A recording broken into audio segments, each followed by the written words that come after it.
All right, folks. Hi, Roland Martin here with TV1 and CNN here at the museum.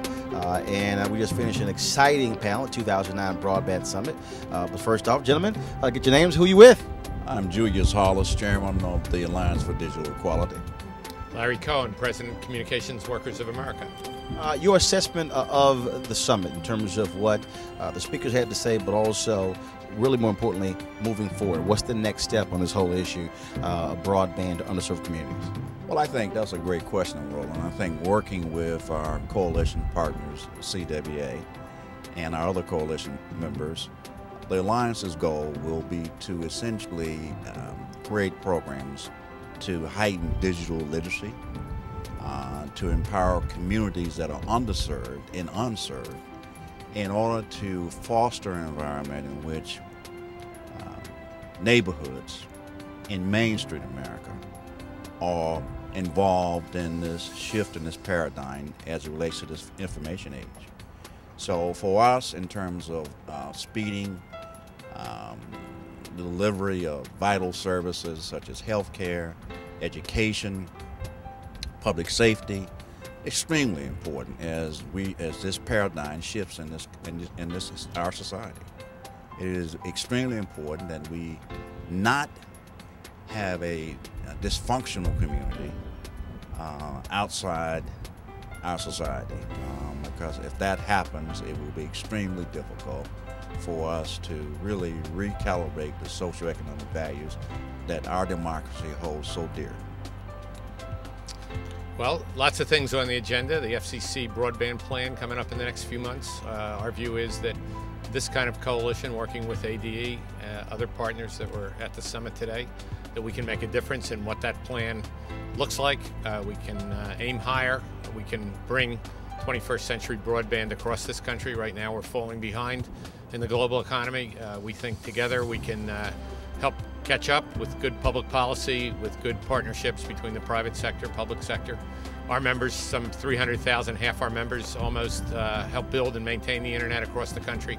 Others are on the content side, and they want to be part of the U.S. being back at the front lines of the internet where we were in the 80s and 90s.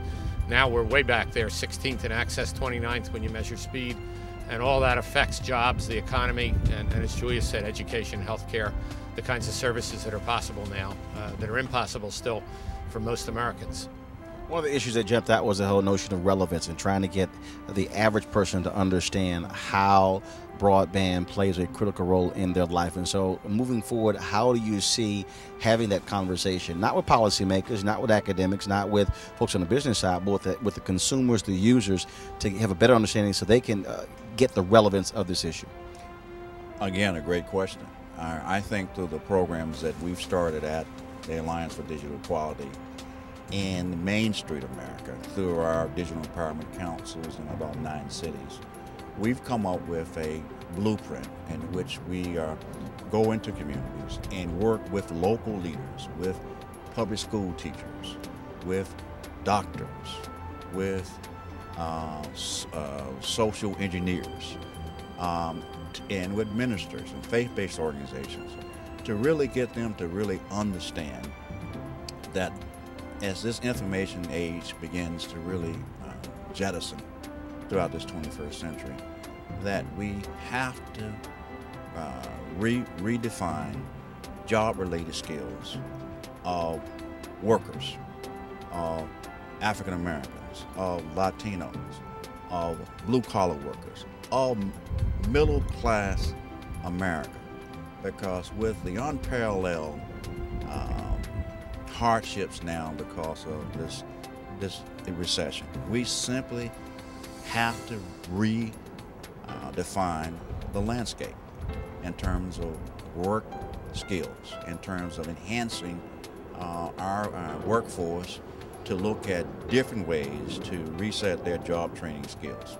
And that's extremely important, and particularly for against companies that are looking not to be unionized. American workers, the American labor union movement is one of the greatest movements on this planet.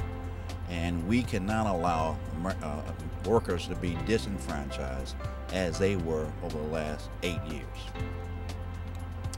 I would just first appreciate what Julius just said about workers, but I think some of the pilots that ADE have done are models for the country.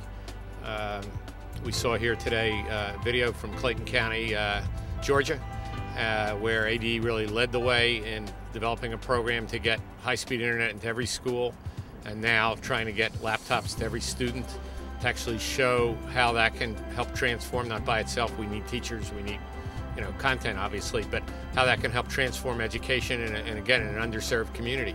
And we talk about underserved communities, we're talking about most of America, all of rural America, huge chunks of urban America. We can't just let this sit. We have to be active, take a stand, organize, and show that we can make a difference. And also, as Julius mentioned, the digital empowerment councils that they've started, there's 9 of them now, bring together in an organized way different elements in a community to help mobilize the community. Because I think as your question implies, if you just let it sit, it's only going to be about entertainment at best. But if you organize in the community, bring leaders together, develop mentors, which is what the Digital Empowerment Council sets out to do, then you have people going back in the community, demonstrating what kind of a world it can be really for our kids and everybody in those communities.